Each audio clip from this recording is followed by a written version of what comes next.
ক'ত আছে জানে আজি আছো আমি শিৱসাগৰৰ ONGC কলনী আচলতে লৰা খেলিবলৈ আহিছিলে তাৰ গাটো বেয়া কাৰণে মই হঠাৎ আহিবলগীয়া হৈ গ'ল আজি যামগে যেহেতু একদম ফটাফট ভাতটো খাই লওঁ বোলো কাৰণ কেলে যিখন মৰ্নিঙৰ যিখন ডে চুপাৰ আহিছিলো সেইখন ডে চুপাৰ এতিয়া গুৱাহাটীৰ পৰা ৰিটাৰ্ণ হৈ আছে তাতে আকৌ ঘৰলৈ যামগে ফটাফট ভাতটো খাই লওঁ কি বনাইছিলো কালি দেখাইছো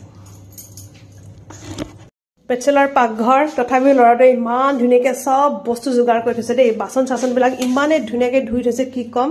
এফালে কুকাৰত ভাত আছে এফালে চিকেন বনাইছিলো কালি খাম আৰু এটা বাৰিবলৈ ৰেডি কৰি পানীটো বদলি হৈছে ডিঙিটো অকমান চেৰ চেৰ না লাগিছে সেইটো কাৰণে বোলো গৰম পানীখিনি কৰিব লৈছো বেচেলাৰ কোৱাৰ্টাৰ সি ৰাতিপুৱাই ডিউটি যায় আৰু গধূলি আহে সময় নাপায় তথাপিও ডেকালৰা হিচাপে ঘৰটো ইমান চাফাকে থৈছে কি কম মুঠতে ভাল লাগি গৈছে তাক দেখি মানে আৰু ইমান গহীন গম্ভীৰ নহয় সি আমাৰ দুদুৱাজনৰ ল'ৰা আৰু